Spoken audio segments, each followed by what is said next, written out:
Hi guys, today we are talking about resupply. So to start off with, we're gonna talk a little bit about your Excel spreadsheet that she's done. So what you've done is you've collected a lot of information from different books, kind of what we talked about a little bit in the last video or the video before, where we go about the mindset. But we took all that research and we kind of put it into one spreadsheet so that we can type up notes, and so our mission control can see those notes and that we can keep updating it as we're on trail. So why don't you go a little bit about what that is and what you have on that, because I've only heard about it from you, so why don't you tell them?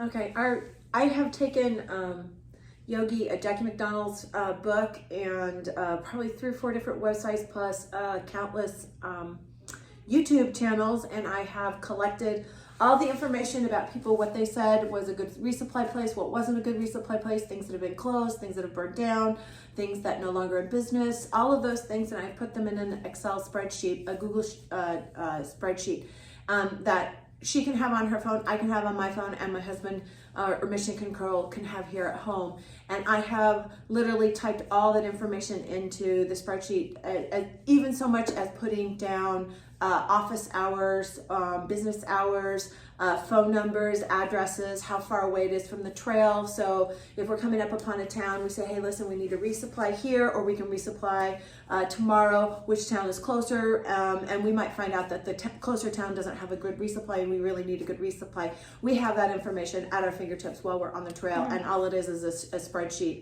that I've downloaded on my phone. So that's basically what it is. I have spent probably way too many hours accumulating all this information and then curating it into a spreadsheet. But that gives me, as a mom and as somebody who's taking my daughter with me, a peace of mind.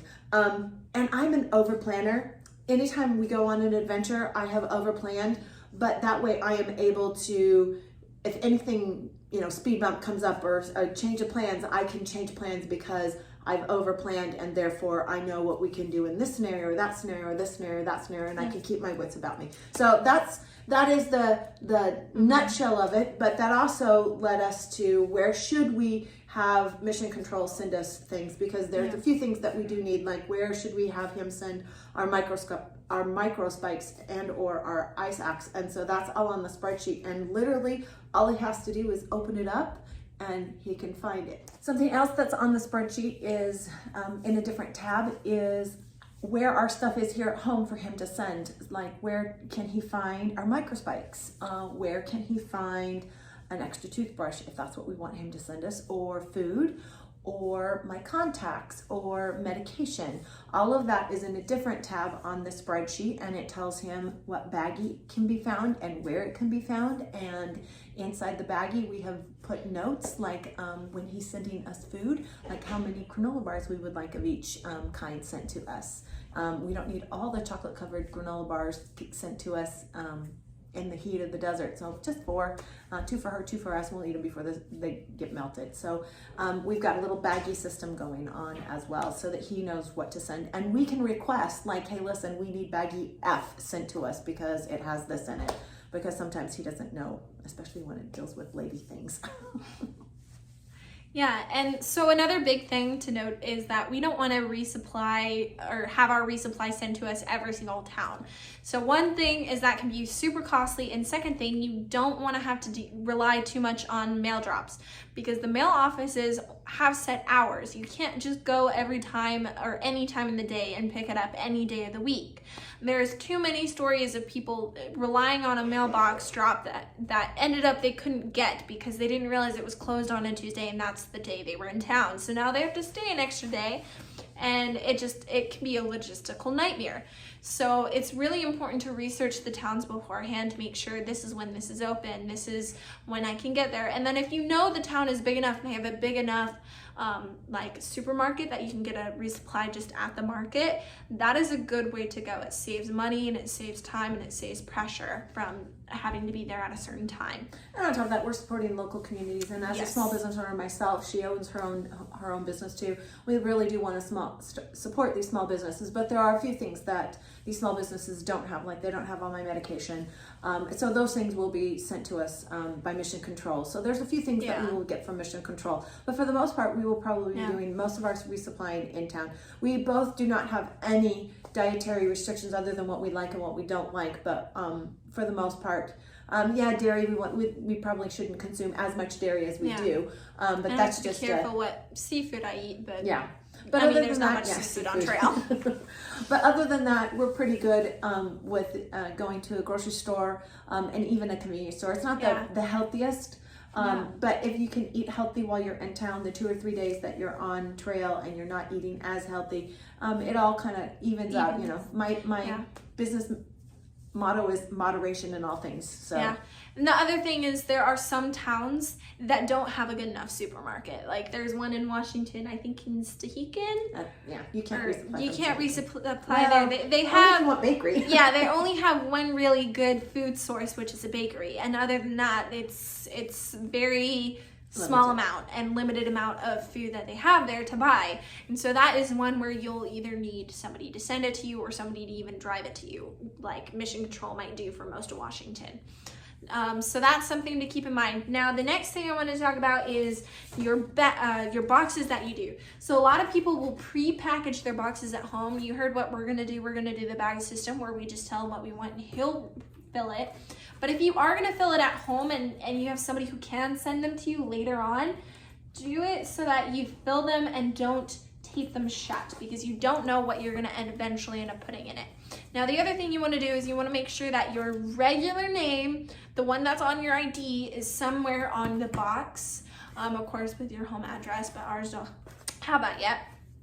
And then you want something that is noticeable. So we went for this rainbow duct tape that we can see, and it's on all of ours. So we have our name and the rainbow duct tape on it. And Mission Control will just send us the box when we need it. Yeah. And that way when we're in the stores, we can easily see it, because if you look at anybody else's videos from the past of when they pick up resupply boxes, there's thousands of boxes in there and it's so much. And it's hard to find your box. So if you have something that's noticeable on the box, that's pretty useful. So here's a couple of stuff that we have set aside for Mission Control to send to us. Shoes with shoe sizes and shoe types, bear canisters, as well as our ice axe. And here's a couple of resupply item packages and how we package them. So we have a couple of things just to fill space if you have space in the package, TP's medication, and notice we have letters on them as well as what's in the bag, so that we can just say grab 1 or 2 of letter M and he'll know what to get, like a darn tough socks. And especially you want things that are like only you can get at certain stores, or medical stuff like TP has extra pairs of readers or glasses in there, or contacts, things that she can't just buy at the local supermarket. And here are a couple of food items. These are bars that we can only get at Costco, and they are super melty, so only 4 at a time.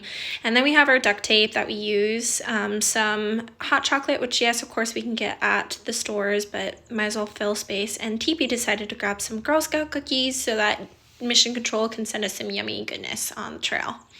Now here's our spreadsheets that we really like. So we have the mile marker, the name of the town, and yes or no according to what we can find in that town. And then we have a little sheet with all of our items and the letter that corresponds to it, just so that he knows what we're talking about when we ask for items.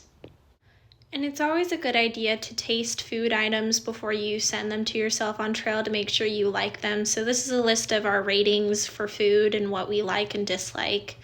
So one other thing that we're doing is we are putting together a go bag. And this is my go bag.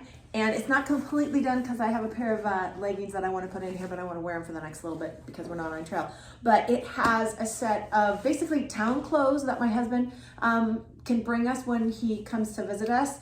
And the hope is that he will be able to come visit us in a couple places in California. And when he comes, he will bring that bag, and I will have real clothes to wear, and I won't be in my trail clothes.